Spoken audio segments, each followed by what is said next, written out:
quiero preguntarte algo sobre el populismo neoliberal, y porque tú has hablado mucho de Rajoy, pero has hablado también de Italia y de Movimiento 5 Stelle, y también has hablado de Macron, pero has poco hablado de Ciudadanos, y yo lo que veo es que hay, el 5 Stelle, por ejemplo, se ha macronizado mucho, y ahora se encarnan un poquito un populismo neoliberal.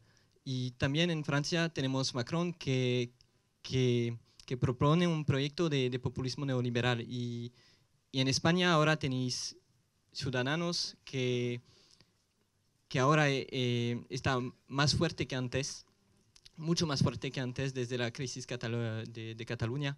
Y luego yo lo que quiero preguntarte es, ¿qué opinas sobre Ciudadanos?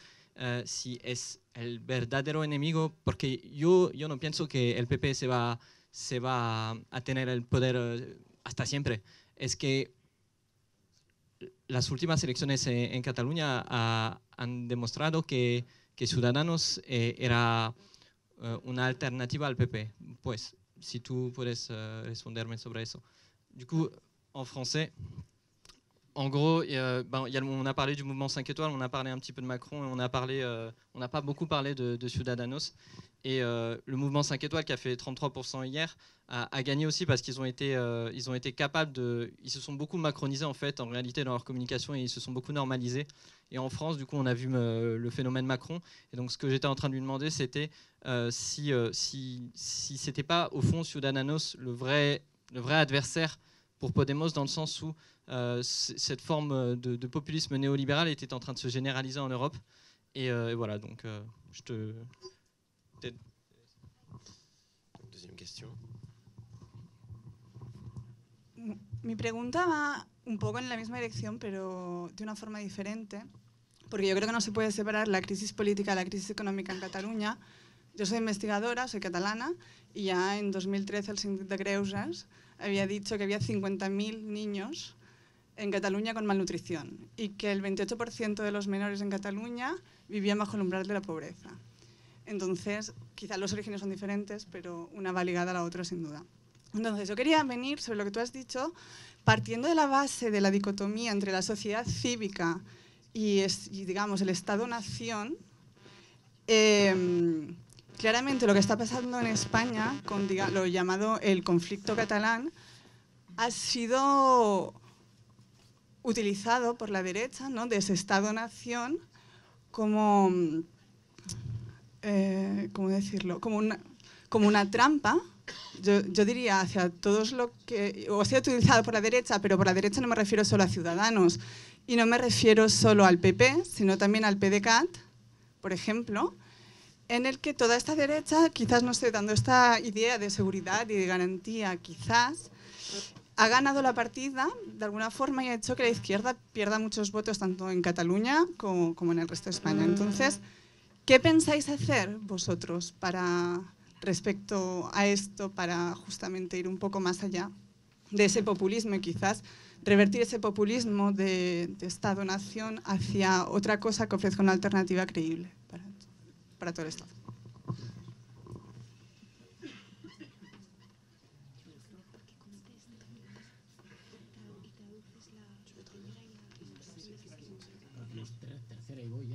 Sí, no, es que estamos viendo a ver si traduce Ah, claro.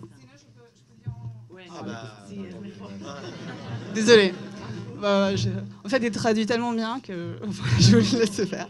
Donc voilà, moi je suis chercheuse, je suis catalane, je suis partie de la Catalogne, voilà. Et en fait, ma question était, partant de la base de ce qu'il avait dit par rapport à cette contraposition, soi-disant, cette dichotomie du populisme entre la communauté civique et puis l'État-nation qu'on consulte une fois et puis c'est bon. Et parce que clairement, à mon avis en tout cas, la droite en Espagne a gagné la partie dans cette dichotomie. Et évidemment, je ne sais pas si c'est à cause de ces idées de sécurité qu'ils prétendent nous transmettre, etc. Mais en tout cas, autant la droite en Catalogne, comme le PDeCAT, etc., Unió, etc., Ciudadanos surtout, et puis en Espagne, ils ont bénéficié de justement ces populismes des États-nations versus communautés, etc., pour gagner énormément de voix. Donc, qu'est-ce que eux ils proposent, enfin, ce que Podemos propose dans l'ensemble de l'État? Je ne sais pas si d'une manière pédagogique, etc., j'en sais rien, pour justement dépasser ces clivages entre ce qui est, soi-disant, l'ordre, etc., à partir du conflit catalan, ou sortir justement de ces conflits catalans pour remettre sur le tapis ce qui est vraiment important en politique sociale, etc. Bon, la troisième question, juste, on a la chance aujourd'hui d'avoir M. Cadnas avec nous, donc député de la France Insoumise, on t'oublie pas, et tu seras le premier dans la deuxième round, mais il a peu de temps malheureusement, donc si ça ne te dérange pas, on va lui laisser la parole pour poser la question, et après, bien sûr, on la passe à toi. Merci. Hein. Merci. Alors moi, il va falloir traduire du coup du français vers l'espagnol. Moi, ce que je voulais dire d'abord, c'est que ce qu'a développé Podemos, et pour nous, on le dit, ils ont été précurseurs de quelque chose qu'on a, nous, senti un peu plus tard, puisque la séquence 2012, pour nous, 2012-2015, s'est jouée dans le cadre du Front de gauche, donc d'un cartel de partis politiques revendiqués de la gauche radicale et qui utilisaient ces codes-là. Et sans avoir absolument rien à jeter de ce que nous avons fait idéologiquement parlant à ce moment-là, nous avons atteint, en 2015, de notre point de vue, un point de non-retour sur cette méthode. Non seulement on a vu que les chapelles partisanes faisaient qu'on n'arrivait pas à aller au bout du processus, même si moi, à ce moment-là, j'ai véritablement cru que ce serait la bonne solution, d'avoir une alliance la plus large possible de toute l'opposition de gauche, c'est comme ça qu'on l'appelait. Et finalement, on a vu que ceux qui arrivaient, de toute façon, ne cassaient pas la baraque en termes de résultats électoraux, et que beaucoup, par ailleurs, n'y arrivaient pas, de par les conservatismes partisans, pour le dire rapidement.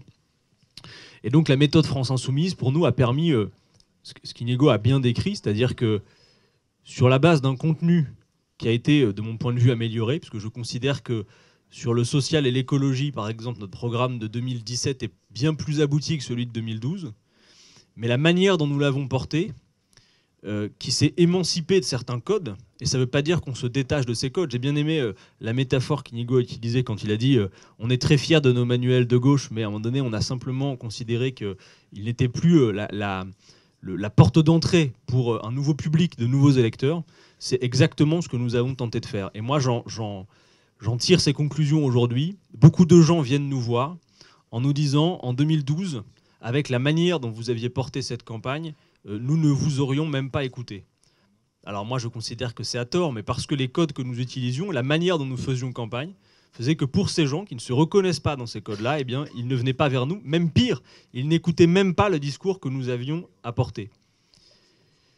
La méthode France Insoumise permet que des gens qui ne se reconnaissent pas dans ces codes, dont nous, par ailleurs, nous nous revendiquons individuellement aujourd'hui, eh bien maintenant nous écoutent, prêtent l'oreille attentive et voient la cohérence de ce que nous proposons. Et c'est vraiment le socle commun qu'il y a entre nous. Et bon, il y en a d'autres, mais en tout cas, sur la méthode, c'est bien ce qui se passe. Après, tu as parlé, Inigo, de Macron. Nous, la vision qu'on en a, c'est que le ravalement sur la forme, ravalement de façade qu'il a produit sur la forme, vise en fait à achever le processus libéral que ses prédécesseurs ont commencé. Ce que Macron réussit à faire, c'est à rassembler des gens qui, jusqu'à présent, étaient dans des partis différents et feignaient peut-être une opposition frontale entre eux, en gros les libéraux du PS, de la droite, etc. Et aujourd'hui, en fait, on voit bien que Macron rassemble la plupart de ces personnes, ils sont Macron compatibles dans la mesure où le socle commun était le libéralisme économique. Et donc l'antagonisme est vraiment là. La question que je veux poser, moi, à Inigo aujourd'hui, c'est que une des prochaines séquences électorales que nous allons avoir à jouer, et pour le coup sur laquelle nous allons avoir à travailler ensemble, ce sera la question européenne.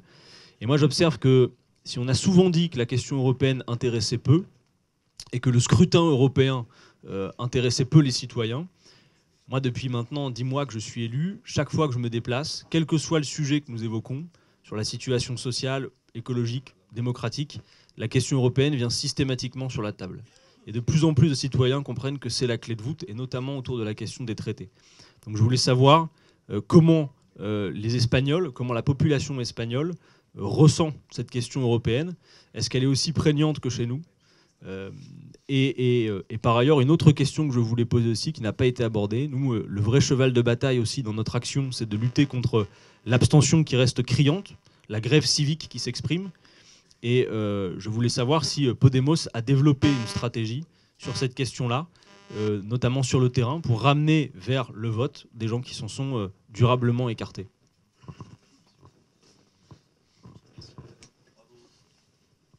Bon, ben, merci beaucoup pour ces questions.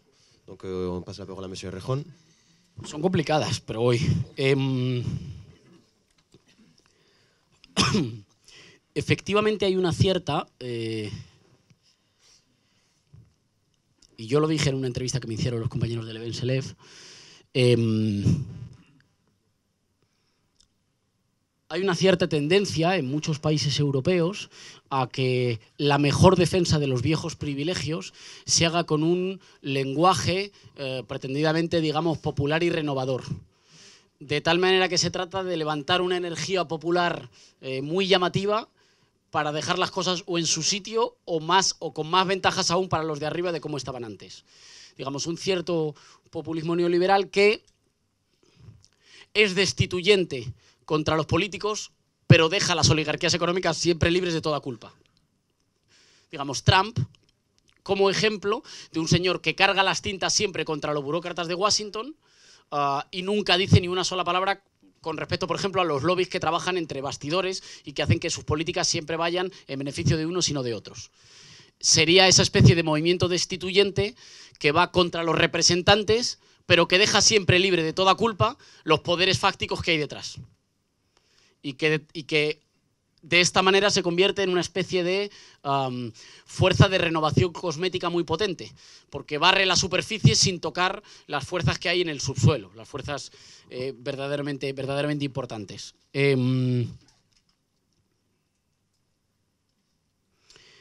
Con respecto a nuestra cuestión o la pregunta más concreta de Ciudadanos, bueno, ¿paro aquí o...? Alors comme je le disais à mes collègues du Vent se lève, ce qu'on observe aujourd'hui dans un certain nombre de pays européens, c'est que la meilleure manière de défendre les vieux privilèges, en fait, c'est de le faire avec un langage nouveau. C'est un populisme néolibéral, en fait. L'objectif, c'est de soulever l'énergie populaire pour entamer non pas des changements, mais préserver le statu quo, voire donner encore davantage de privilèges aux privilégiés. En fin de compte, ces gens finissent toujours par accuser la classe politique, sans jamais mentionner l'oligarchie financière qui continue de s'enrichir. Prenez l'exemple de Trump, c'est typique. Il a toujours quelque chose à dire contre les politiques de Washington, mais il ne parle jamais des lobbies qui travaillent dans l'ombre pour faire avancer ces politiques. Donc ce discours vise à pointer du doigt la classe politique sans jamais parler de ceux qui tirent les ficelles derrière. C'est une force de changement cosmétique qui est extrêmement efficace, mais qui ne s'attaque évidemment pas du tout aux problèmes en profondeur. En los países del sur de Europa, el problema fundamental, la herida fundamental que tienen nuestras democracias se llama desigualdad social. Una desigualdad social hoy mucho más potente o mucho más fuerte para mi generación de lo que lo fue para la generación de mi padre y mi madre. Y por tanto cualquier fuerza que no se dirija, que no se centre, que no se fije como su objetivo fundamental asegurar una libertad republicana, y una libertad republicana es que no basta con ser libre para votar lo que uno quiere, que es muy importante, sino que uno también tiene que ser libre para no tener que coger un empleo de mierda porque no le queda más remedio, o para no tener que trabajar 12 horas firmando por 4, o para no tener miedo a llegar a fin de mes. Cualquier fuerza que no se fije la libertad republicana como la libertad de los iguales es una fuerza que está destinada a prolongar el problema y no a solucionarlo. Con respecto a Ciudadanos, por una parte, el Partido Popular es un partido muy resistente. Lo que ha pasado en Cataluña, en mi opinión, no es extrapolable al conjunto del mapa nacional. El voto en Cataluña no necesariamente indica un cambio de tendencia en el centro-derecha español. El Partido Popular hasta ahora ha sido muy rocoso. El dato principal de lo que amenaza esa cohesión o esa fortaleza interna, que ahora tiene una importancia decisiva en España, son las movilizaciones de los pensionistas. Los pensionistas en España son 9 millones de personas, el 40% de los cuales votaron al Partido Popular en las últimas elecciones. Muchos de sus electores están hoy en la calle diciéndoles que por qué siempre hay dinero para rescatar bancos y no para revalorizar las pensiones. Ese es un frente muy complicado que tiene el gobierno. Entonces, en primer lugar, yo diría que el Partido Popular aguanta bastante mejor de lo que parece. Tiene un voto bastante sólido. En segundo lugar, yo me cruzo por la calle a mucha gente que duda o que alterna entre si votar a Ciudadanos o votarnos a nosotros. Mucha. Y yo sé que si tú escuchas a los portavoces parece imposible, ¿no? Diciendo cosas tan diferentes. Una parte de la fractura en España es una fractura generacional. Y hay una parte de mi generación que nunca va a volver a votar al PSOE y al PP. Y que duda entre si nosotros le calentamos un poquito más la sangre, pero a la vez le damos un poquito de miedo. Ciudadanos no le da ningún miedo, pero tampoco le ilusiona mucho. Por decirlo en términos muy rápidos. Sin ir más lejos, el otro día al salir de un restaurante de cenar, hubo un tipo que me dijo: joder, Errejón, a mí me encantas, la verdad que yo te votaría. Joder, lo que pasa es que al final voto a Ciudadanos. Y le dije: ¿por qué? Me dijo: porque tengo una pequeña empresa. Que es un señor que cree que yo tengo alguna voluntad de quitársela. Pero esto es un dato de primer orden, es un dato seguramente más importante que casi todo lo que he dicho. Compartimos electores, en parte, y compartimos temas. Ciudadanos y nosotros estamos muy alejados en materia fiscal, en materia laboral, económica o territorial, y sin embargo estamos bastante cercanos, por ejemplo, cuando hablamos de regeneración institucional. Cuando hemos intentado cambiar la ley electoral o cuando hemos intentado que la televisión pública española no sea una maquinaria de propaganda del gobierno y sea más bien pública de todos, hemos encontrado más facilidad de negociar con Ciudadanos que con el Partido Socialista, con quien para cuestiones sociales en principio deberían ser socio prioritario. Así que la situación con Ciudadanos es una situación compleja, contradictoria. Por una parte es adversario, pero al mismo tiempo, cuando el adversario suscita los votos de muchos millones de personas, el adversario está teniendo algo de razón. No razón para hacer lo mismo que él, porque si no te metes con él, te vas a su partido. No, pero cuando muchos millones de personas honestas, trabajadoras, que quieren regenerar nuestro país, están viendo en Ciudadanos, ahora, según dirían las encuestas, una opción razonable, yo no creo que lo sean. Creo que es una opción que contribuye a mantener a los mismos. Pero cuando mucha gente lo ve, hay que evitar una cosa muy de la izquierda, que es la soberbia inmediata. No, la gente no se entera de nada, que es condenarles moralmente. Luego nosotros somos 4, pero condenamos moralmente a todo el mundo. Evitar la soberbia y ponerse a entender. Obligarse a entender qué tiene el adversario que ha sido capaz de sintonizar con una parte del sentido común de tu país que tú a lo mejor no has tocado. Digamos que al adversario, sobre todo lo que hay que hacer es entenderle. O sea, más que chocar, que yo quiero ganarles. Pero sobre todo hay que entenderles. ¿Qué ha hecho que muchos millones de personas trabajadoras, honestas, decentes en España crean que la regeneración de nuestro país pasa por los mismos que sostienen al Partido Popular en todas las comunidades donde han podido, excepto a Susana Díaz en Andalucía? Pues algo. ¿Y qué creo yo que es ese algo? Me estoy canteando. ¿Qué creo yo que es ese algo? Ese algo, en mi opinión, es que en el equilibrio de vasos comunicantes entre regeneración y estabilidad, el polo de estabilidad lo ofrecen con bastante firmeza. En un momento en el que en España la estabilidad se ha revalorizado. En mi opinión no soluciona el problema fundamental de nuestro país, que es la desigualdad. Pero hay que tomar nota. O sea, cuando el adversario tiene la capacidad de hablarle a millones de personas con capacidad de convencer, antes de repartir carnés de excomunión o de repartir carnés de quién es tonto, en mi opinión hay que aprender. Perdón. ¿Hablaste del Banco de Cataluña? No, de Cataluña todavía nada. Ah, de que Cataluña no es un laboratorio. No, pero dijiste que los viejitos se quejan de que hay dinero para los catalanes. Para rescatar bancos, pero nunca para... Dale. Donc, quel est le principal problème dans les pays d'Europe du Sud? Je pense que ce sont les inégalités sociales, des inégalités sociales qui sont plus importantes aujourd'hui pour ma génération qu'elles étaient pour la génération de mes parents. Donc, nous avons besoin d'une force politique qui essaye de régler ce problème, qui est le problème numéro 1 en Espagne. Nous avons besoin de liberté républicaine. Qu'est-ce que j'entends par liberté républicaine? Ça veut dire qu'on a besoin d'avoir pas seulement le droit de voter, ce qui est bien entendu essentiel, mais également le droit de ne pas avoir à travailler 12 heures par jour, de ne pas avoir peur, se demander en permanence si on va être capable de joindre les deux bouts, etc. Donc, toute force politique digne de ce nom aujourd'hui doit s'attaquer au problème des inégalités sociales. Le Parti populaire est un parti extrêmement résistant. Je pense que pour ce qui est de la Catalogne, le conflit en Catalogne ne reflète pas forcément ce qui se passe dans le reste du pays quant à ce rééquilibrage du spectre politique. La principale menace à la cohésion sociale, c'est la mobilisation des quelques 9 millions de retraités en Espagne, dont 40% ont voté pour le Parti populaire lors des dernières élections. Des retraités qui descendent dans la rue et qui demandent au gouvernement comment se fait-il qu'il y ait de l'argent pour renflouer les banques et pas pour revaloriser les retraites. Donc le Parti populaire est plus solide qu'il n'y paraît, son vote reste encore assez solide. Je pense qu'on a besoin... Je souhaiterais vous raconter une anecdote. Je rencontre de nombreux citoyens qui me disent qu'ils hésitent. Ils sont partagés entre voter pour Ciudadanos et voter pour Podemos. Alors, cela peut vous sembler invraisemblable si on écoute les porte-paroles de ces forces politiques, et pourtant, cela montre qu'il y a une fracture générationnelle. Ma génération, la plupart d'entre nous, on ne va jamais voter pour un parti comme le Parti Socialiste ou le Parti Populaire. Mais face à Ciudadanos et à Podemos, ce qu'on me dit, c'est qu'un parti comme Podemos, certes, ça me fait palpiter, mais ça me fait peur. Ciudadanos, bon, ça me fait pas beaucoup palpiter, mais ça me fait pas peur, pour résumer les choses. On m'a dit il y a quelque temps, je sortais d'un restaurant, et il y a un mec qui m'a dit « Je t'adore, Inigo, j'aimerais vraiment voter pour toi, mais je vais voter pour Ciudadanos. » Et je lui ai dit « Mais pourquoi ?» Il me dit bah, « J'ai une petite entreprise. » Je pense qu'il avait peur que je la lui prenne. Alors ça peut vous sembler drôle, mais c'est un témoignage assez important. Donc Ciudadanos et Podemos, on partage des électeurs et on partage des thèmes. En termes de fiscalité, de conditions de travail, d'environnement, de territorialité, on est assez éloigné.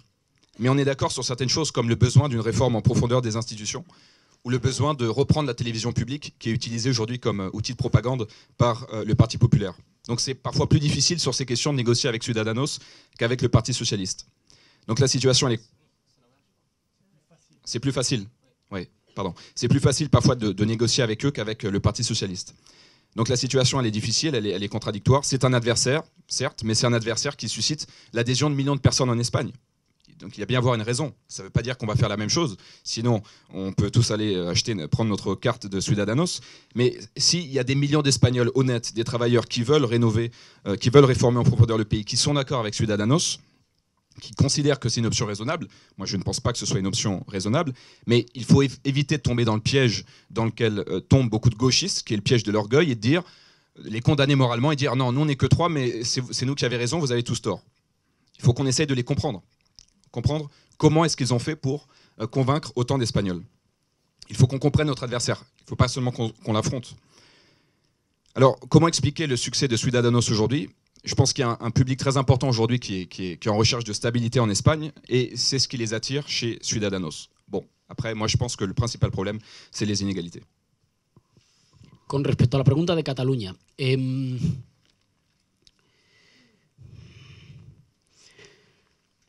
es verdad que el partido en el gobierno en España y algunos partidos de carácter conservador en Cataluña han estado cómodos. Yo creo que ya no se puede decir más para los partidos catalanes porque algunos lo están pagando concretamente con el exilio, con la cárcel. Pero es verdad que el partido en el gobierno en España está muy cómodo con que Cataluña sea el gran tema de la agenda. Por decirlo en corto, mientras solo se hable de Cataluña, Rajoy no tiene que explicar la corrupción, ni hablar de la precariedad, ni hablar de por qué los bancos no devuelven el rescate. Así que es verdad que está muy cómodo. Ojo, eso no convierte el tema de Cataluña en una cortina de humo. Es real. Pasa porque millones de personas no están contentas con el estatus que tienen en España. Eso no es que sea un truco de magia, pero sí que es verdad que hasta ahora el gobierno español ha estado muy cómodo con que el único tema de la agenda sea Cataluña. Y eso, en mi opinión, pasa por dos razones. ¿Por qué hoy es un tema que resurge con tanta fuerza? Pasa por dos razones. Por una parte, la sociedad catalana, y no es de ahora, tiene una buena parte de la sociedad catalana, diría no mayoritaria, pero sí hegemónica, tiene una voluntad nacional de decidir en las urnas cuál es su relación con España. Esa es una voluntad democrática. Ojo, esa voluntad la comparte mucha gente que quiere seguir dentro de España, pero que quiere poder decidirlo democráticamente. Y yo soy de Madrid, soy español y a mí eso no me ofende. Pero al mismo tiempo, una parte de la convicción de que la única solución de las cosas en Cataluña pasa por la independencia tiene que ver con la creencia de que España es irreformable, de que en España las cosas nunca pueden cambiar.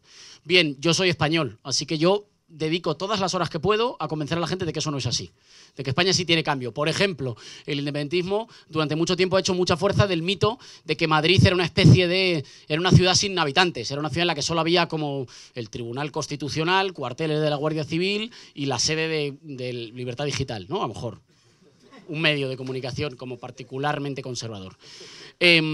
Bueno, pues en ese Madrid, supuestamente una ciudad ultraconservadora, gobierna Manuela Carmena. Yo milito por otra cosa. Yo milito para convencer a la gente de que España sí que tiene arreglo. Me parece respetable que haya quien quiera construir un país al margen. Yo no quiero. Y voy a intentar convencer a la gente de que vale la pena que nos quedemos y que transformemos España juntos. Pero me parece legítimo que alguien quiera lo otro. ¿Y esa batalla cómo se tiene que dar? Pues en mi opinión con argumentos y con votos. Porque las batallas emocionales no se solucionan con el derecho administrativo. En Cataluña se ha llegado a un empate catastrófico, por el cual los independentistas catalanes no pueden separarse, pero el gobierno español no les puede ganar unas elecciones. Así que los independentistas catalanes no pueden ganar, pero no pueden ser derrotados. Y entre medias hay un problema que es fundamentalmente de carácter emocional. La ley no se va a vulnerar, ya lo ha demostrado el Estado español. Pero el problema no es si la ley se vulnera, el problema es si alguien en España tiene un proyecto ilusionante que haga que haya millones de ciudadanos catalanes que quieran volver a formar parte de ese proyecto. Hoy estamos lejos de eso. Yo quiero trabajar para que eso suceda, pero respeto que haya gente que trabaje para otra cosa. Yo quiero trabajar para que eso suceda. ¿Cómo me parece que se trabaja en esa dirección? En primer lugar, creo que si Rajoy no hubiera seguido en la Moncloa no nos hubiéramos encontrado con este otoño que hemos tenido. En segundo lugar, creo que hace falta que en Cataluña se forme un gobierno ya y que ese gobierno se le devuelva a las instituciones catalanas y que el gobierno catalán y el gobierno español se sienten a negociar. Creo que el resultado de esa negociación tiene que ser una propuesta de nuevo encaje de Cataluña que se someta a una consulta y que lo decidan los ciudadanos en Cataluña. Y en mi opinión, esa propuesta debería blindar las competencias y los recursos autonómicos, que no puedan ser recurridos cada 2 por 3 o vetados en el Constitucional, y blindar que Cataluña es culturalmente una nación porque quiere serlo, que eso no significa que tenga que vivir separado y que haya elementos como la inmersión lingüística a la escuela catalana que se puedan blindar y ofrecer esa propuesta de pacto a los ciudadanos catalanes. Que dicen que no, tenemos que volver a empezar. Que dicen que sí, tenemos un acuerdo duradero para un tiempo. Creo que entre Cataluña y España hay un conflicto de carácter. Hay mucha gente que se cree que es una cosa solo por la distribución del dinero. Conozco bien Cataluña, he vivido tiempo ahí. Me parece que hay una fractura de carácter fundamentalmente emocional. Y claro que esa no se soluciona solo con medidas de derecho. Se soluciona sobre todo con medidas políticas, con la capacidad de un nuevo acuerdo. Yo aspiro, lo digo con toda humildad, pero con toda convicción, a representar una España de la que nadie se quiera ir. Aspiro a construir un proyecto nacional español que reconozca la diversidad nacional, pero del que nadie se quiera ir. Respetaré que haya quien quiera construir otro proyecto, pero yo quiero construir una España que no agreda, que vuelva a enamorar.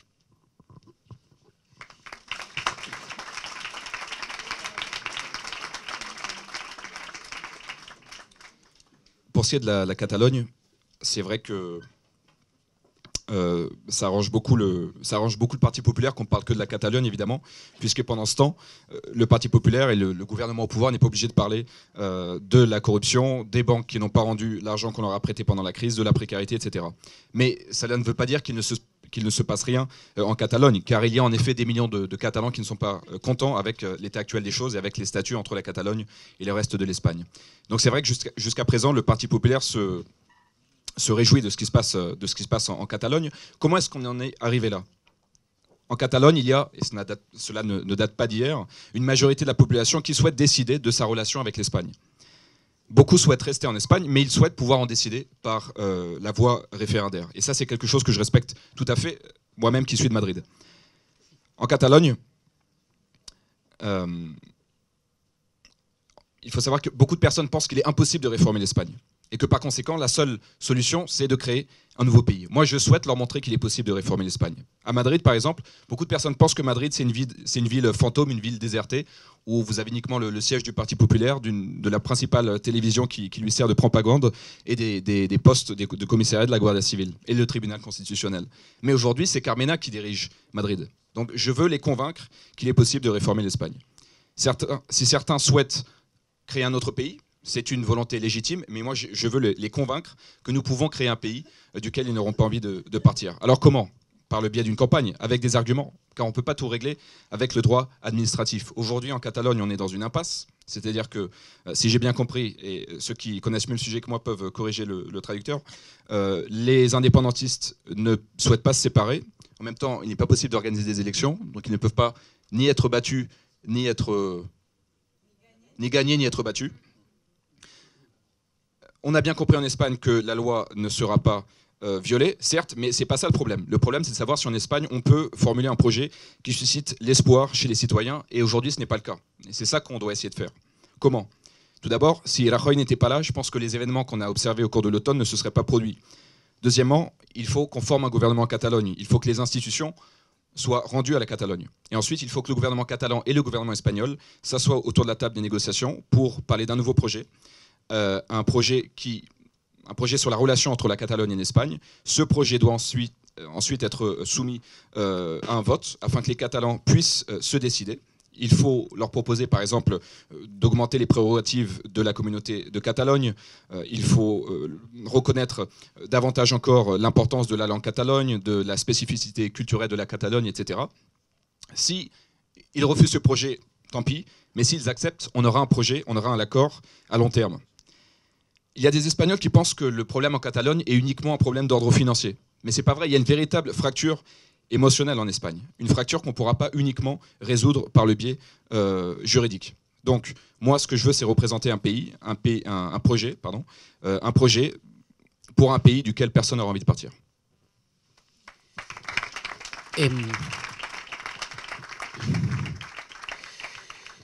Y con tu pregunta, compañero, antes de eso hacer solo una precisión sobre lo que tú decías. Bueno, no una precisión, un comentario sobre lo que decías. Nosotros seguimos con mucho interés y con mucho cariño la campaña de la Francia Insumisa. Nos pareció extraordinariamente emocionante y acertado que disputarais los símbolos nacionales como símbolos populares y democráticos y no se le regalaran a la extrema derecha. Y nos pareció extraordinariamente importante que os presentarais como la alternativa para todos los franceses y no solo para los franceses de izquierdas. Y lo saludamos mucho. Vosotros haced lo que queráis, que sois una fuerza política autónoma, pero a mí me gustó mucho ver vuestra campaña y lo saludamos mucho y nos sentimos como parte de una misma corriente patriótica, popular y democrática en diferentes países europeos, que además aspira no a hacer una suma de trozos, sino una identidad política nueva. Con respecto a tus dos preguntas, la de la abstención. Hay una parte de la abstención que es crónica, que siempre se va a mantener. Ahora bien, no nos engañemos, esa abstención se ceba con los sectores más empobrecidos.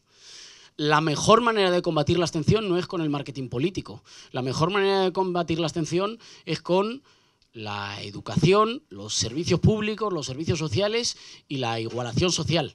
Porque la abstención va por barrios. En mi ciudad se abstienen mucho más los barrios más golpeados por la crisis que los barrios más ricos.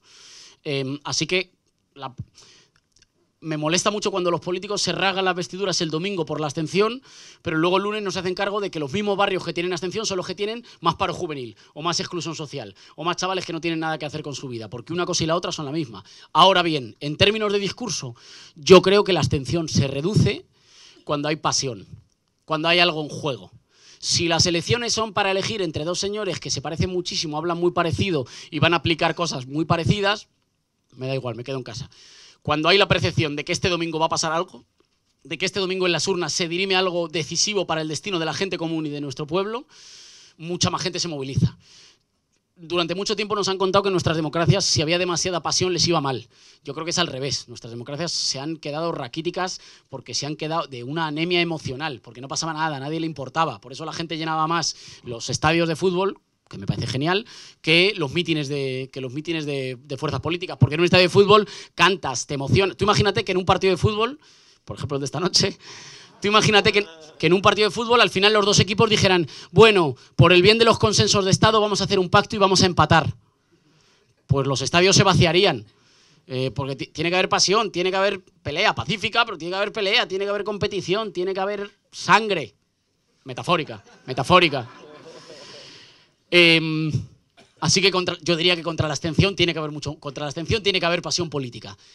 Y eso también aplica a la militancia. La militancia no puede ser una cosa aburrida de discutir durante horas. La militancia te lo tienes que pasar bien. Tienes que cantar con los compañeros y con las compañeras, tienes que hacer música, tener asociaciones de montaña, hay que poner el ocio, la vida y la estética también a trabajar en la militancia. Y con respecto a la segunda pregunta, creo que en Francia la dimensión europea tiene más peso en la discusión política que en España. A mí me han preguntado mucho más en un día en París por Europa que en los últimos 3-4 meses en España. Creo que aquí pesa más. Es paradójico, porque en España Europa es una especie de significante vacío que significa modernización, pluralismo y futuro. Pero luego no importa, luego nadie discute de ello. Decir Europa está bien, pero luego no se discute concretamente de qué pasa en Europa.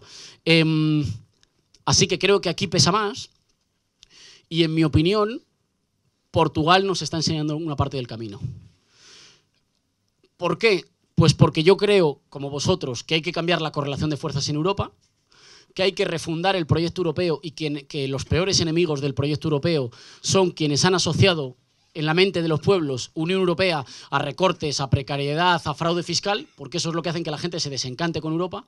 Hay que recuperar el proyecto europeo, pero ese tiene que ser un proyecto al servicio de los pueblos, nítidamente.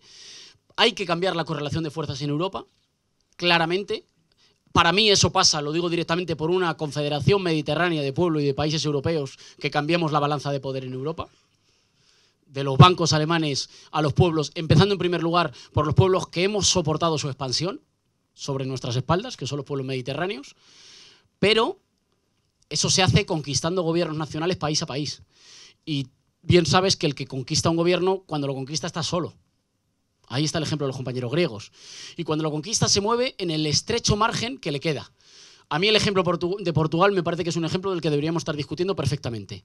Un gobierno de coalición progresista que se hace con el poder político y que dice no es que hay que crecer para luego repartir, es que la forma de crecer es repartir.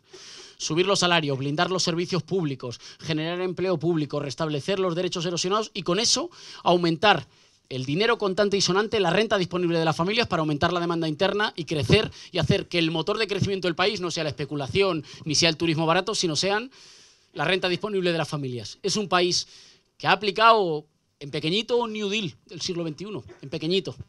Crece porque redistribuye.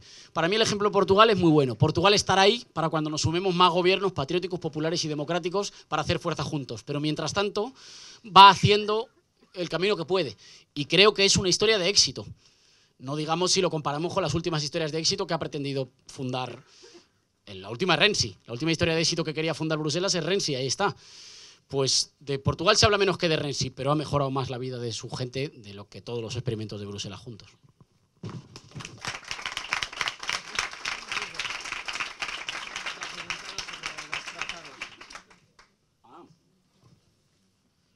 A ver, si me lo permites. Je souhaite juste apporter une précision à ce que tu as dit. Bon, nous, on suit de très près la campagne de France Insoumise. On pense que vous vous êtes extrêmement bien pris. Vous avez raison de vous réapproprier les symboles républicains et de n'est pas de les...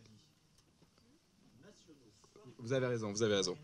Les symboles nationaux, autant pour moi, de vous réapproprier les symboles nationaux et de ne pas les laisser à l'extrême droite.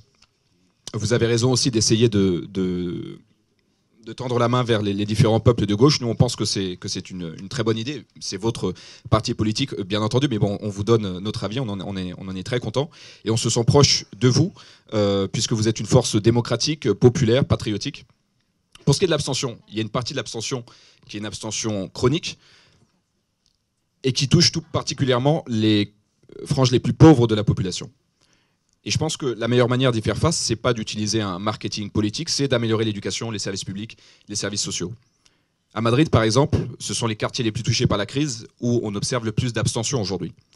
Et moi, je ne comprends pas les hommes politiques qui se plaignent le dimanche, lors du résultat des élections, du fort taux d'abstention, mais qui ensuite, le lundi, ne vont rien faire pour essayer de s'attaquer aux causes sous-jacentes de l'abstention, c'est-à-dire l'exclusion sociale, le manque de repères chez les jeunes, le chômage chez les jeunes, etc. On a besoin de passion également. Il faut qu'il y ait quelque chose en jeu. Si je regarde deux types à la télévision qui parlent de la même manière et qui présentent le même programme politique, le jour des élections, je vais rester à la maison. Mais si j'estime que c'est un scrutin clé pour l'avenir de mon pays, là, je serai beaucoup plus mobilisé. Parfois, on dit que la passion, c'est pas bon pour les démocraties. Mais là, on manque de passion aujourd'hui. Il y a une véritable anémie émotionnelle. C'est pas pour rien que les gens vont au stade de foot plutôt que dans les rassemblements politiques, parce que dans les stades de foot, au moins, on chante. Imaginez un instant qu'à la fin d'un match de foot, les deux équipes décident d'en rester là et de faire match nul pour éviter qu'il y ait trop de passion. Personne, tout le monde déserterait les stades de foot, bien entendu. D'ailleurs, je crois qu'il y a un match de foot ce soir. Donc on a besoin de passion, on a besoin de lutte, on a besoin de sang pour lutter contre l'abstention. Il faut également qu'il y ait de la passion dans le militantisme. Les militants, il faut qu'ils passent de bons moments, qu'ils passent des week-ends à la montagne ensemble, qu'ils jouent de la musique, qu'ils se divertissent également.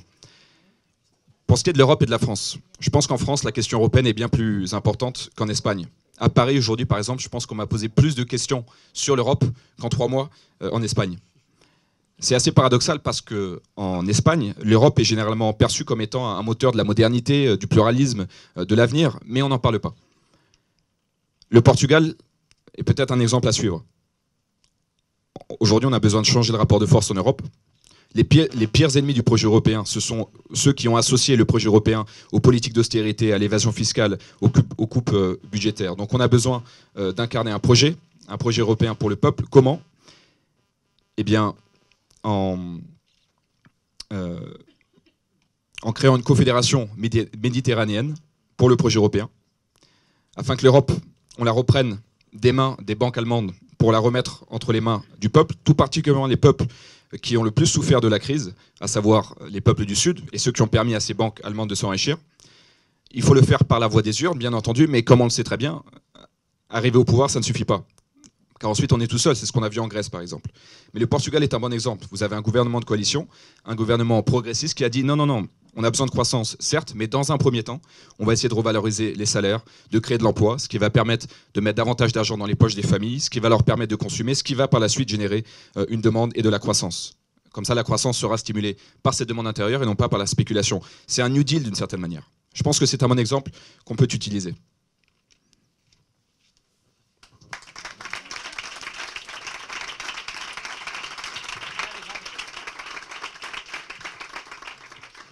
Bon, donc on va faire 3 questions rapides. Donc, non, vraiment.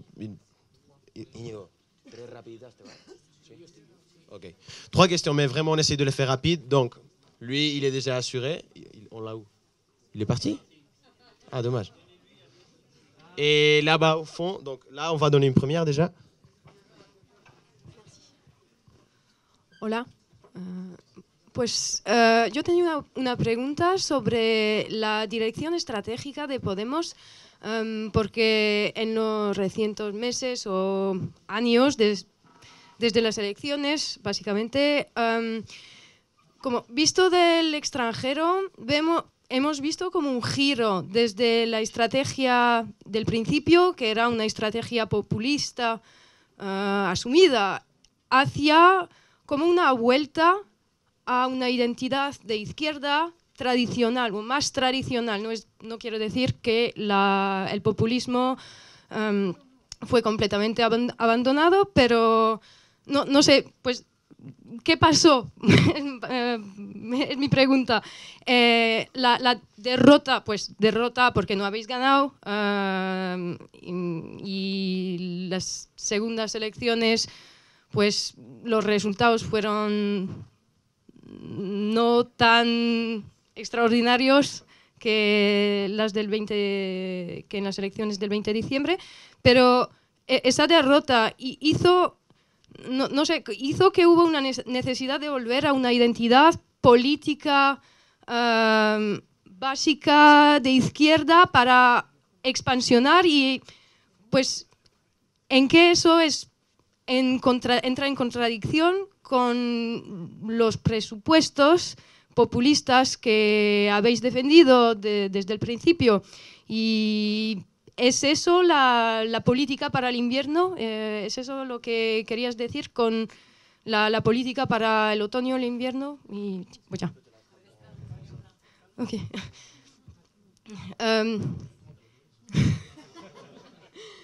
Ok, alors ma question portait plus sur la stratégie en fait que suit Podemos, puisque vu de l'étranger, d'ici, on avait un petit peu l'impression que c'était qu'on est passé d'une stratégie qui était ouvertement populiste et assumée au départ, et que dans ces derniers mois, voire ces dernières années, depuis les élections, pas tant celle du 20 décembre que celle de juin 2016, on a vu un espèce de retour à une stratégie qui se basait beaucoup plus sur une identité de gauche traditionnelle. Qu'est-ce qui s'est passé? Est-ce que c'est pas un petit peu contradictoire avec les hypothèses populistes du début, et est-ce que c'est ça, au final, la politique dont Iñigo nous a parlé, comme étant la politique pour l'hiver et pour l'automne, suite à la politique pour le printemps? Merci. Donc, ici une deuxième question. Vale, gracias. Nosotros y nosotras venimos de un país del sur del mundo que se llama Chile, y bueno, queríamos saludarlos de partida porque somos somos militantes del Frente Amplio de Chile, que es una fuerza hermana, una fuerza política y social hermana, tanto de Podemos como de la Francia Insumisa.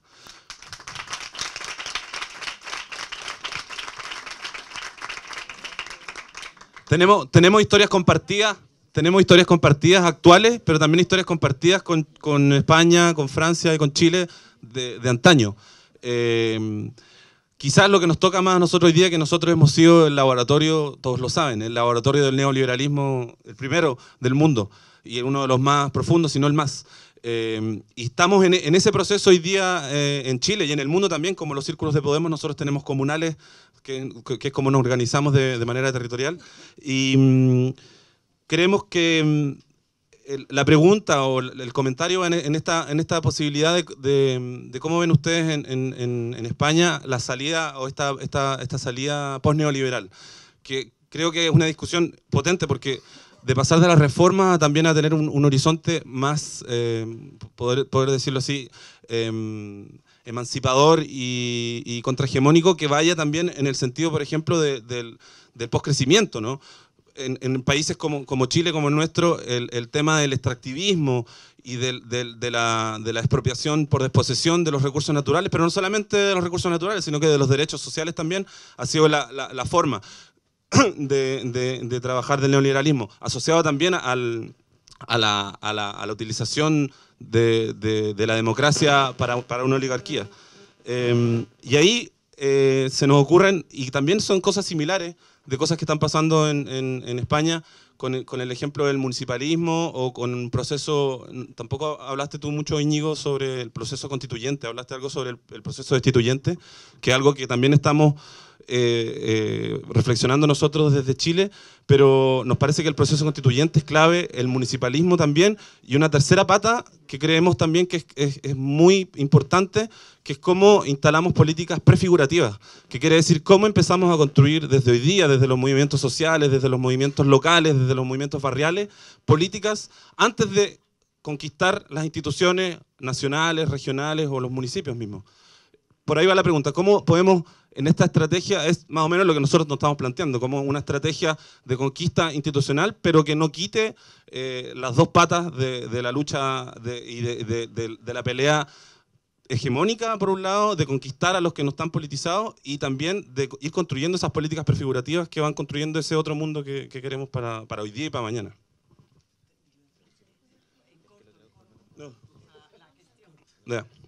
En français. Rapidement. Nous on vient d'un petit pays du sud du monde qui s'appelle le Chili.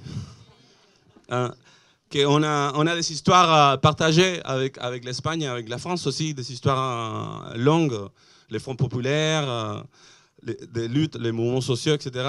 Nous, on a connu aussi, et peut-être qu'on est les premiers laboratoires du néolibéralisme dans le monde, les plus profondes.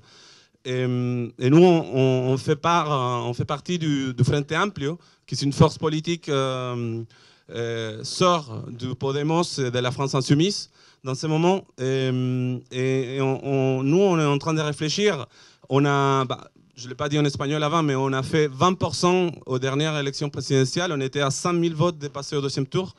On a 20 députés maintenant qui, la semaine prochaine, arrivent au Parlement. C'est vraiment important ça, parce que ça faisait 40 ans que les majorités, les peuples, les mouvements sociaux, ils ne s'étaient pas représentés dans les institutions. Et donc, on se demande comment on fait. Nous, on a décidé, on a des projets, mais comment on fait ce dépassement de l'état actuel néolibéral, ici en France, en Espagne et au Chili aussi. Et comment on peut commencer à avancer vers ça? Et nous, on pense dans une triple stratégie. Une conquête des institutions, mais basée sur une stratégie municipale, le municipalisme. On pense que c'est très important, comme ils ont fait en Espagne, comme nous on est en train de faire maintenant à Valparaíso, que c'est une des villes les plus importantes du Chili. Aussi un processus constituant. Nous, on a la constitution qui a fait Pinochet en 80, et on a encore la même constitution. Donc, comment on dépasse de ce processus constituant vers un processus constituant. Et une troisième chose, une troisième stratégie vers les politiques préfiguratives. Comment on commence à construire dans le quotidien cette nouvelle société qu'on veut construire et conquérir avec les gens qui peut-être ne sont pas politisés. Sí, bueno, mi pregunta es sobre... hemos estado hablando de la abstención, de cómo llegar al voto de la abstención. Yo vivo en Francia desde hace 5 años, estuve siguiendo muy atentamente, bueno, los compañeros de Podemos París, la campaña de la France Insoumise. Vimos que aquí el candidato del Partido Socialista francés, la militancia eligió el que podíamos decir el candidato de la izquierda socialista del partido, de la izquierda del partido, por decirlo de alguna manera. Se presentaron, hizo un 6%. Es cierto que a ese 6% yo creo que ayuda en la ley electoral francesa, la segunda vuelta, que se haga un voto útil hacia un candidato de izquierdas más que va mejor en los sondeos. Pero en Italia, por ejemplo, el Partido Democrático de Renzi se acaba de ir a la mierda, con perdón. En Grecia el PASOK es historia. En los sondeos en el sur de Bélgica, en la región de Valonia, dan que la hegemonía de la izquierda la puede controlar el Partido de los Trabajadores de Bélgica. Pero en España yo no veo eso. En España veo que seguimos ahí es cierto, cerca del PSOE, pero sin adelantar al PSOE. Y no sé, veo que, yo creo que, porque yo personalmente hago esta pregunta porque creo que parte de los votantes de Podemos, entre ellos mis padres, que eran militantes del Partido Socialista Obrero Español y ahora están en Podemos, y yo creo que el voto, más que una parte, podemos seguir yendo a buscar votos abstencionistas, que puede haber alguno, pero yo creo que el voto está en el PSOE. Pero mi pregunta es, ¿por qué la gente sigue un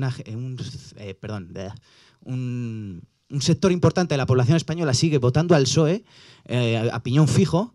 ¿Y cómo podemos convencer a esa gente que están siguiendo votando al PSOE a piñón fijo, con un secretario general que ganó las primarias diciendo unas cosas que ahora está haciendo todo lo contrario, y aún así los sondeos, es cierto que en España no nos podemos fiar mucho los sondeos, pero los sondeos le siguen dando por delante nuestra?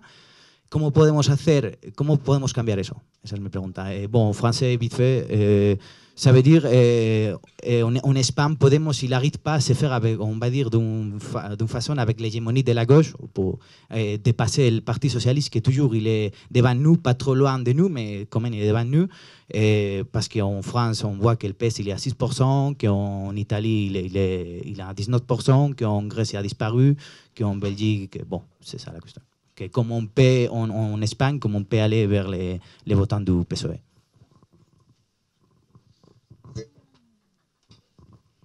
Vale, gracias por las preguntas. Con respecto a la primera que hacías, pues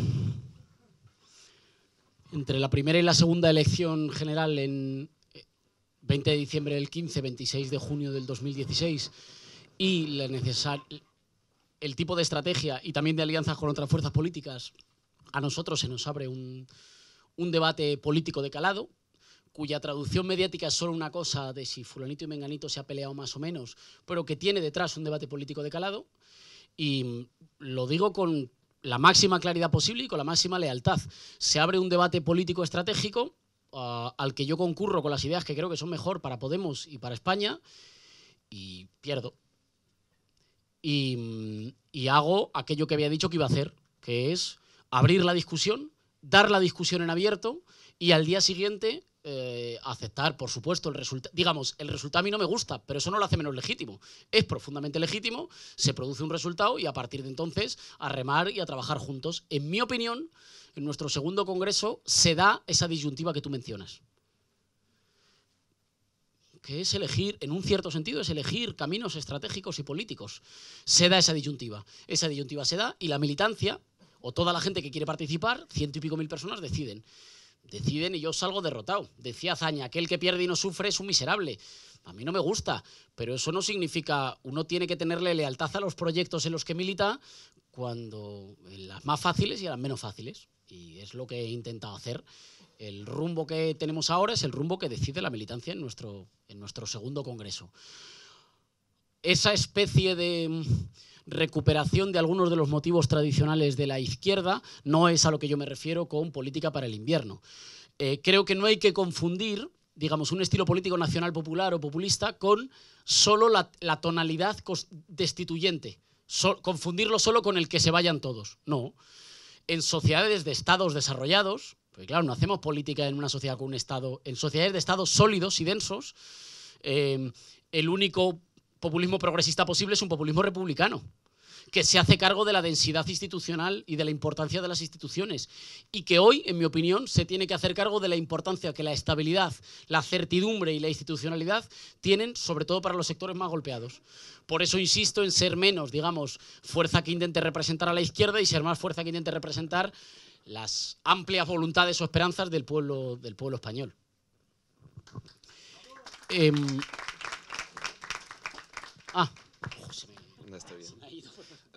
Alors très rapidement, pour répondre à la première question, entre la première élection le 20 décembre 2016 et la deuxième élection, donc répétée le 15 juillet donc le 20 décembre 2015 et le 15 juillet 2016, on a dû établir une stratégie, former des alliances. Il y a eu un débat politique d'envergure au sein du parti.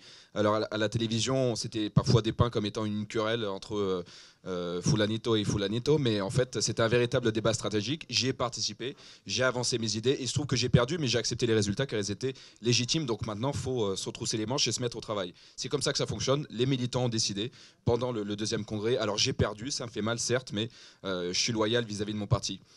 Pour ce qui est des politiques hivernales, non, c'est pas à ça que je faisais référence. Je pense qu'on a besoin d'un populisme républicain qui comprend bien qu'aujourd'hui, eh bien, l'incertitude, elle pèse beaucoup sur les moins privilégiés et qu'il faut donc les représenter. Donc ce que je veux, c'est pas seulement représenter les gens de gauche, mais représenter l'ensemble de la population.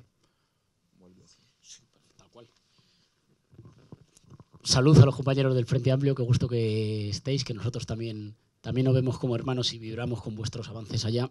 Y es verdad que tenemos además muchas similitudes. Con respecto a los retos del posneoliberalismo y de una transición en un sentido socialista, feminista, ecologista, radicalmente democrático,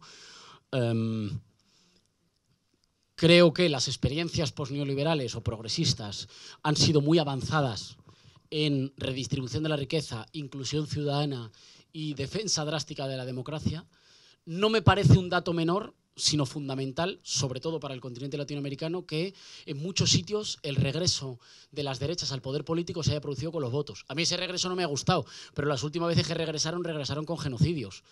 Bueno, me parece un avance general que cuando el adversario regresa respetando las normas del juego, porque nos hemos ahorrado una generación erradicada, y bien lo sabéis vosotros, compañeras y compañeros. ¿Cuáles han sido las cosas en las que hay más por hacer o que no hemos sido tan buenos, en mi opinión? El cambio de modelo productivo, la excesiva dependencia de los gobiernos populares del precio de las commodities o de las materias primas y la dificultad de insertarse en el mercado mundial, digamos, con procesos de industrialización que generen más valor añadido que se quede en la región, que tiene que ver también con la integración regional.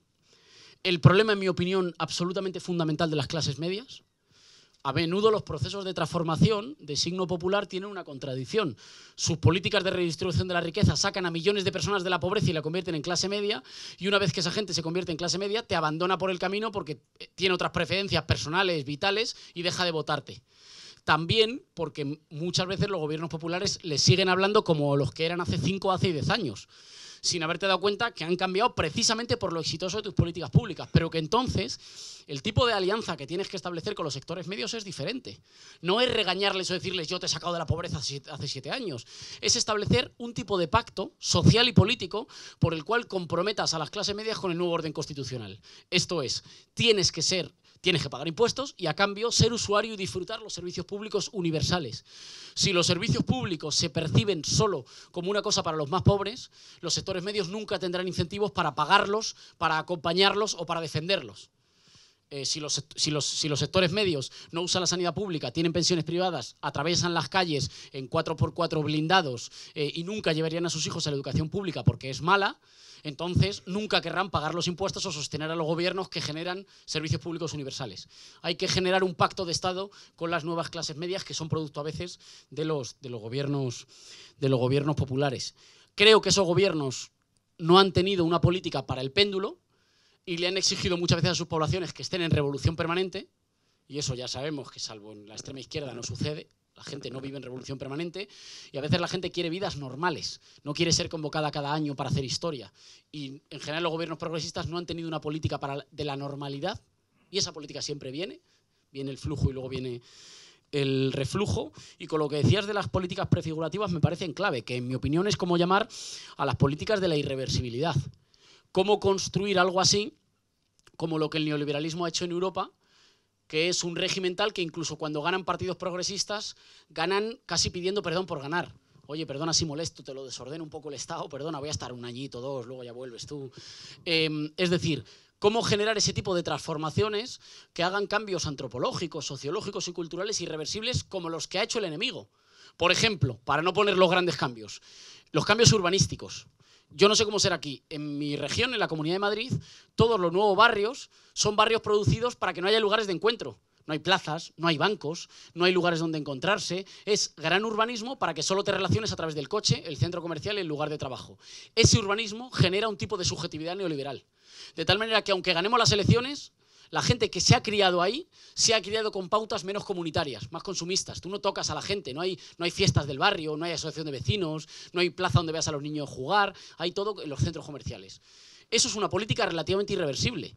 No, ojo, no porque las elecciones no sean libres, claro que son libres, pero incluso cuando ganan fuerzas progresistas, ganan en condiciones construidas por el adversario. Nosotros tenemos que pensar más y mejor cuáles son las políticas que nosotros desarrollaríamos para que cuando ganemos aquí, cuando ganemos en Chile, cuando ganemos en España, ganaremos un tiempo y luego el adversario volverá. Claro que sí, porque somos firmes defensores de la libertad y del pluralismo político. Ahora bien, yo quiero que cuando vuelvan en condiciones un poco más justas, un poco más equilibradas de la pelea.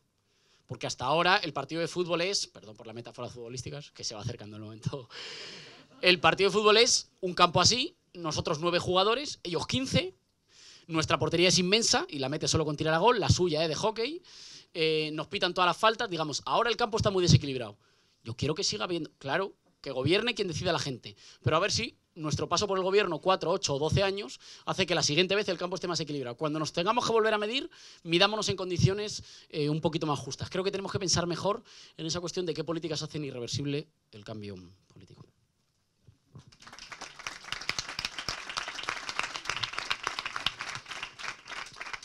Alors, je souhaite bien entendu la bienvenue à mes amis du Frente Amplio. C'est vrai qu'on a beaucoup de choses en commun et on suit de près ce qui se passe dans votre pays. En ce qui concerne le défi du post-néolibéralisme, on a besoin d'une révolution féministe, écologiste, démocratique. L'expérience progressiste, jusqu'à présent, s'est principalement penchée sur l'inclusion sociale, sur la défense de la démocratie. Mais en Amérique latine, et c'est pas rien de le dire, je pense, le retour de la droite en Amérique latine s'est fait via les urnes et non pas via le génocide, comme on a pu l'observer par le passé. Et je pense que ça, il vaut la peine de le mentionner. Ce qui signifie que cet adversaire revient, mais en respectant nos règles du jeu. Alors, à quoi est-ce qu'on doit s'atteler désormais? Il faut qu'on change le mode de production. Il faut faire en sorte qu'en Amérique latine, les pays ne dépendent pas tant de la fluctuation du prix des matières premières. Il faut aider les pays d'Amérique latine qui ont du mal à le faire, à s'intéresser sur les marchés à haute valeur ajoutée. Et il y a le problème de la classe moyenne. Ce qui est assez paradoxal avec la classe moyenne, c'est que parfois, un gouvernement de gauche réussit à sortir des millions de personnes de la pauvreté, qui ensuite arrêtent de voter pour ce parti, puisque leurs aspirations ne sont plus les mêmes, et ce parti de gauche continue à s'adresser à cet électorat comme si c'était le même que 5 ans auparavant. Il faut changer la manière de s'adresser à ce nouvel électorat. Il faut des politiques publiques, et on ne peut pas se contenter seulement de les sermonner en leur disant « c'est grâce à moi, si tu es ici aujourd'hui, il faut que tu continues à voter pour moi ». Non, ça ne suffit pas. Il faut qu'il y ait un nouveau pacte politique, c'est-à-dire cette classe moyenne, eh bien, elle paye des impôts, mais en échange, elle a accès à des services publics universels. Pas seulement pour les pauvres.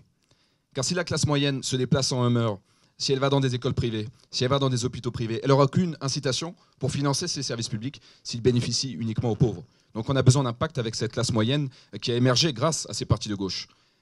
On ne peut pas faire la révolution en permanence. Il n'y a que les gauchistes d'extrême gauche qui font la révolution tous les jours. Les gens n'ont pas forcément envie de descendre dans la rue pour réécrire l'histoire tous les ans. Et pour ce qui est des politiques préfiguratives, je pense qu'elles sont très importantes. On a besoin de politiques irréversibles. Alors de quoi s'agit-il? Il faut qu'on fasse ce qu'a réussi à faire le néolibéralisme en Europe. C'est-à-dire que le néolibéralisme est tellement ancré en Europe que même lorsqu'un parti de gauche accède au pouvoir, il est porté au pouvoir presque en s'excusant, en disant non, on est juste là pour quelques semaines, ensuite on vous redonne les clés de la maison. Prenez l'exemple du changement urbain. Je ne sais pas ce qu'il en est à Paris, mais à Madrid, par exemple, les nouveaux quartiers qui ont vu le jour ces dernières années, il n'y a pas un banc, il n'y a pas une place, il n'y a aucun endroit de socialisation. Et ça, c'est le néolibéralisme. Donc tous les jeunes qui grandissent dans ces quartiers, ils sont plus individualistes, ils se touchent moins, vous m'aurez compris, ils font moins la fête ensemble. Et ça, c'est irréversible. Ça, c'est irréversible. Ça signifie que, d'une certaine manière, c'est l'adversaire qui établit les conditions. Donc il faut qu'on fasse la même chose. Il faut que, on sait très bien que si on parvient au pouvoir, il est possible que l'adversaire gagne les élections 4 ans plus tard, car on est profondément attaché à l'alternance politique. Mais il faut qu'il le fasse dans des conditions qui sont plus justes, car aujourd'hui, pour reprendre la métaphore footballistique, les conditions de jeu, elles ne sont pas justes. Vous avez un match de foot, nous on est 9, eux ils sont 15. Ils ont des cages de hockey sur glace, et nous on a des cages gigantesques, et l'arbitre il n'est pas du tout objectif. Donc ce qu'on a besoin de faire, c'est de mettre en œuvre ces politiques irréversibles afin que les conditions de jeu, que les règles du jeu soient plus équitables. Y con la pregunta, es verdad que se produce una crisis generalizada, yo creo, en Europa de las formaciones que se siguen llamando socialdemócratas. Nunca he militado yo bajo esa etiqueta, pero me da la sensación de que en general les queda grande. Digamos que se llaman reformistas gente que no han hecho ninguna reforma en los últimos 40 años. Ninguna reforma para adelante, digo para atrás sí, pero para adelante nunca. Y tú dices, ¿y por qué en España no se produce? Pues fíjate, porque yo creo que en algunos momentos les hemos ofendido. Y porque el cambio político no es obligar a la gente a que reniegue de lo que ha sido durante 20 o 30 años. Es construir las condiciones para que hoy puedas defender las mismas ideas por otro camino. O para que hoy renueves tu compromiso en otro sentido. Ahora, cuando ofendes, o cuando parece, en realidad lo que produce es un cierto cierre de filas. Tú dices, ¿por qué no hemos adelantado todavía al PSOE? Pues yo te diría que porque en algunos momentos nos hemos obsesionado con ello. Porque el objetivo no era adelantar al PSOE. Lo digo claramente, el objetivo es adelantar a todos para construir un gobierno que realice la justicia social en nuestro país, que garantice la soberanía popular, la transparencia de las instituciones. Ahora, para eso hay que adelantar al resto de partidos, pero adelantar a los partidos es un medio, no es un fin. En el camino para construir una fuerza que transforme mi país y haga de mi país un país más digno, más democrático, más justo, más productivo, con más bienestar, para llegar a ese recorrido hay que adelantar a otros partidos. Pero eso es casi un accidente del camino. Yo no me he metido en política para adelantar a nadie, me he metido en política para transformar mi país y construir un país mejor. Es posible que para lograrlo, por el camino, vayamos dejando a algunos atrás. Pero a mí eso no me motiva particularmente. Hay que tener cuidado con no heredar mochilas ni cuentas pasadas que no pertenecen a nuestra generación. Ahora sí que te voy a dar el sorpaso. A mí, no sé. Digamos, mi tía siempre ha votado el Partido Socialista, toda la vida. Y ahora, hombre, faltaría más, claro, vota Podemos. O sea, aunque solo sea por un cierto cariño familiar. Pero no vota, ojo, pero no vota Podemos porque de repente haya descubierto que lleva 35 años haciendo una cosa inmoral o absurda, sino porque cree que hoy sus ideas de toda la vida, las de, por ejemplo, que la gente honesta no puede ser que se reviente a trabajar y que luego no tenga una pensión, mientras que los ladrones viven mejor que nunca en nuestro país, las defiende mejor de otra forma. Porque nadie le ha hecho renegar de su pasado. En mi opinión, no se trata tanto de buscar el adelantar a, no sé, el Partido Socialista o quien sea, sino en buscar también una forma de colaboración. Digo, ¿vamos a formar gobierno en algún sitio sin colaborar con el PSOE? Nunca. Nunca de momento. Pero de momento parece ser que en el sistema de partidos de España se ha impuesto un sistema de 4 partidos grandes, temporalmente. Eso significa que en ningún sitio, en todas las capitales que gobernamos gracias a un acuerdo con el PSOE.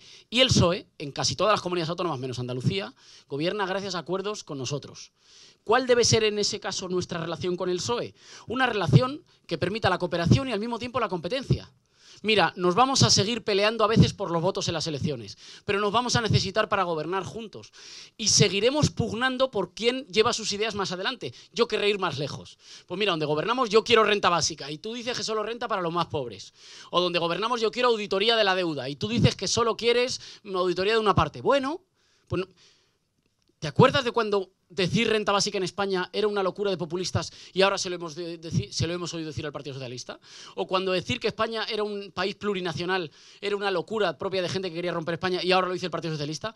En lugar de enfadarse cuando eso pasa, en mi opinión ahí hay que alegrarse. Ahí hay el síntoma de un liderazgo intelectual, de que conduces y consigues que otras fuerzas vayan más lejos de lo que nunca habrían ido si no estuvieras tú. Bueno, pues a lo mejor hay que marcar una cierta línea también para enseñar un camino. ¿Qué hacen el camino con nosotros? Mejor para todos. Pero no con una voluntad. ¿Seguiremos compitiendo en las urnas? Seguiremos compitiendo en las urnas. ¿Seguiremos colaborando en los gobiernos? Seguiremos colaborando en los gobiernos.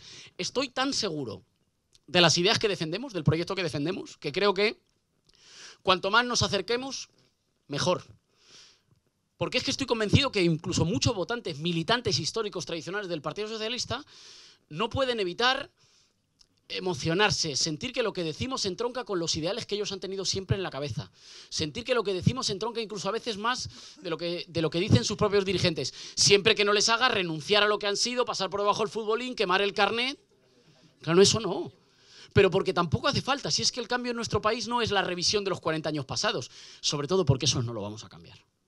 Y el mejor homenaje, mira, mi padre fue preso político durante la dictadura. El mejor homenaje que le puedo hacer no es estar todo el rato contando la cantinela de lo que le pasó a mi padre durante la dictadura. Es construir democracia real, es ganar hoy. No estar reviviendo las derrotas del pasado. Los 40 años han tenido cosas buenas. De los 40 años de democracia han tenido cosas buenas, han tenido cosas regulares, han tenido cosas muy malas. Esos forman parte de la historia ya de España. Lo que nosotros tenemos que hacer no es discutirlo. Eso es para un congreso de historiografía. Lo que nosotros tenemos que hacer es ganar hoy. Y en mi opinión hay que aprender a cooperar con fuerzas políticas con las que o cooperamos o vamos a recoger la derrota los dos. Yo creo que hoy en el campo progresista generalizado en España hay un sentimiento de desmoralización por una especie de bloqueo mutuo entre el PSOE y nosotros. Hay que romper esa sensación de bloqueo y de desánimo. Y hay que romperlo colaborando. Y humildemente, esto es lo menos importante, pero humildemente creo que si lo rompemos, desbloqueamos y llevamos la iniciativa, si es que nos puede ir francamente bien. Creo que la colaboración también es la mejor forma de competencia sana. Pues mira, sí, nos seguiremos disputando votos y nos necesitaremos durante un tiempo largo para los gobiernos. Naturalicemos eso. Y seguro que si naturalicemos eso, hay muchos más ejemplos de gente como tus padres que están mucho más cómoda en las filas del cambio político, empujando más que nosotros incluso. Gracias. Y un aplauso para el traductor, por favor, que es un puto crack.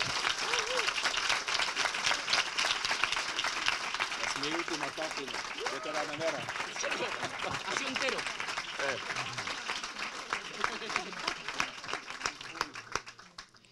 Alors c'est vrai qu'aujourd'hui en Europe il y a une crise des forces socio-démocrates et de tous ces réformistes qui se réclament du réformisme mais qui n'ont pas mis en œuvre une seule réforme au cours de ces 20 dernières années.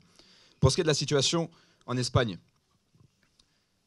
je pense qu'il y a une partie des électeurs de gauche qui ont pu se sentir insultés. Nous, ce qu'on demande aux électeurs de gauche, c'est pas du tout de renier ce qu'ils ont défendu au cours de ces dernières années. On essaie de leur montrer qu'il y a une nouvelle manière de porter ces idées-là.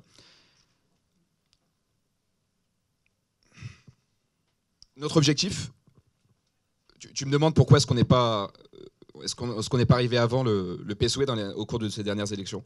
Notre objectif, c'est pas tant de devancer le PSOE que de devancer tous les partis politiques pour être portés au pouvoir, bien entendu, pour gouverner, pour promouvoir la justice sociale, la transparence, etc. Pour ce faire, il se trouve qu'on a besoin de gagner les élections. Mais c'est un moyen, ce n'est pas une fin en soi. Ce qu'on veut, c'est construire une société plus juste, plus démocratique. Il se trouve que, par accident, notre objectif numéro 1, c'est de devancer les autres partis politiques. Mais moi, c'est pas pour ça que je suis entré en politique. Peut-être qu'en cours de chemin, on va laisser quelques personnes sur le bord du chemin, justement. Mais il faut qu'on fasse très attention à ne pas essayer d'hériter les contes populaires que nous ont peut-être transmis les générations précédentes, mais qui ne parlent pas du tout aux générations d'aujourd'hui. Ma tante, par exemple, elle a été pendant 30 ans membre du Parti Socialiste. Plus aujourd'hui, évidemment. Puisque ça ne veut pas dire qu'elle renie ce qu'elle a défendu au cours de ces 30 dernières années et qu'elle s'est levée un matin en disant « j'étais dans l'erreur pendant 30 ans ». C'est juste qu'elle se rend bien compte qu'aujourd'hui, pour façonner la société à laquelle elle aspire, il faut qu'elle passe par ce parti politique-là. Alors, pour ce qui est des coalitions. Aujourd'hui, il y a 4 grands partis politiques en Espagne. C'est la situation actuelle. Ce qui signifie que dans toutes les villes où Podemos est au pouvoir, on a un accord de coopération avec le PSOE. Et c'est pareil pour le PSOE, sauf en Andalousie. Dans toutes les municipalités où eux sont au pouvoir, il y a une coopération avec Podemos. Si j'ai bien compris. Oui. Ça ne veut pas dire qu'on va arrêter de se battre pour les voix de nos électeurs. Non, on va bien entendu continuer. Mais d'une certaine manière, il y a un bras de fer constamment entre nos 2 partis politiques qui nous tire vers les hauts d'une certaine manière. Peut-être que moi, je vais être favorable, une fois au gouvernement, à un audit complet de la dette. Peut-être que le Parti socialiste souhaitera en auditer une partie seulement. Peut-être que moi, je serai en faveur d'un revenu universel et que le PSOE souhaitera un revenu pour les pauvres uniquement. Mais au moins, ça montre que certaines idées qui par le passé étaient tabous font maintenant partie du paysage politique. Par exemple, aujourd'hui, le PSOE parle de revenus de base, parle de plurinationalisme. C'était impensable il y a quelques années. Je pense qu'on devrait s'en réjouir. Donc c'est un chemin qu'on va devoir emprunter ensemble. Pendant un temps, on va pouvoir collaborer. Ça ne signifie pas qu'on arrêtera de se quereller au moment des scrutins électoraux. Moi, je suis convaincu qu'il y a un certain nombre d'électeurs du Parti socialiste. Quand ils écoutent nos discours, ils ne peuvent pas s'empêcher de palpiter, car ça correspond forcément à leurs idées ou même à ce que disent certains de leurs dirigeants politiques. Nous, ce qu'on veut, c'est pas changer ce qui s'est passé au cours de ces 30 dernières années. Mon père était prisonnier politique pendant la dictature. La meilleure manière de lui rendre hommage, c'est pas de ressasser ce qui s'est mal fait au cours de ces 40 dernières années. Non, c'est de gagner aujourd'hui. Au cours de ces 40 dernières années, il y a des choses qui se sont faites qui étaient bien, d'autres qui étaient moins bien. Mais nous, on n'est pas historiens. Il faut qu'on se tourne vers l'avenir. Et s'il faut collaborer pour ce faire, coopérer plutôt, eh bien c'est mieux. Aujourd'hui, il y a une véritable démoralisation de la société espagnole. On a l'impression qu'il y a un blocage dans la relation entre le PSOE et le Podemos. Il faut qu'on réussisse à rompre ce blocage. Et si on réussit à le faire, je pense qu'on pourra aller de l'avant. Je vous remercie.